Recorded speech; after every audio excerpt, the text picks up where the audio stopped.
Bonjour, donc je suis Fabrice Fauroux, le délégué régional d'AFNOR pour les régions Sud et Corse.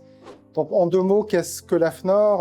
On pourrait dire qu'on est l'acteur de la confiance sur les marchés au travers de deux éléments que sont les normes volontaires, à bien différencier de la réglementation, et après ce qui est de l'ordre des signes de confiance que l'on va qualifier de certification, de labellisation.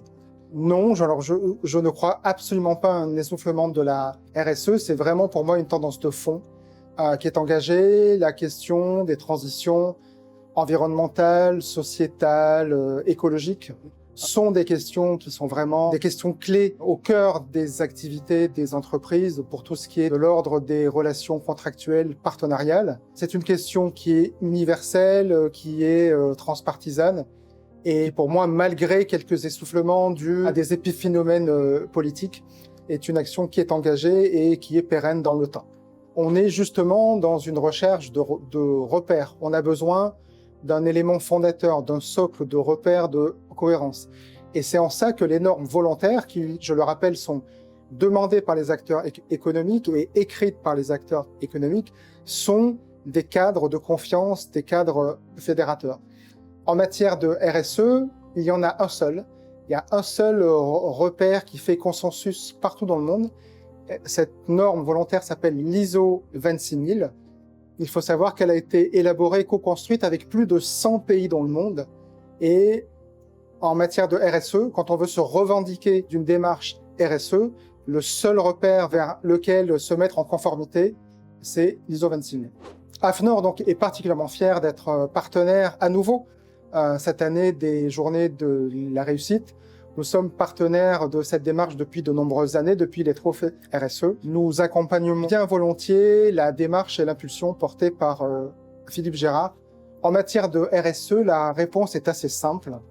Comme pour tous les signes de confiance, il faut faire preuve de discernement et se poser des questions sur les fondements, sur la robustesse et la crédibilité de ces labels. Qu'est-ce qui se cache derrière ces signes de confiance, quels en sont les cahiers des charges et quelle est la crédibilité de l'opérateur qui délivre cette certification, cette labellisation. C'est d'autant plus simple au niveau de la RSE du fait d'un rapport qui a été publié par France Stratégie en 2021 et qui émet 24 recommandations à destination des entreprises, des fédérations et des gouvernements pour les éclairer sur comment se repérer et comment trouver un repère et un signe de confiance en matière de RSE. Parmi ces 24 recommandations, je n'en citerai que deux.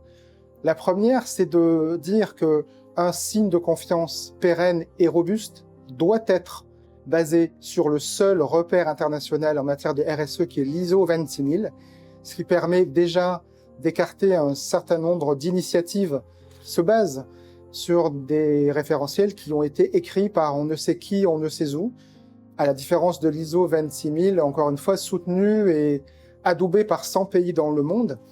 Et une deuxième recommandation parmi ces 24 est que la labellisation soit délivrée sur la base d'une évaluation sur site.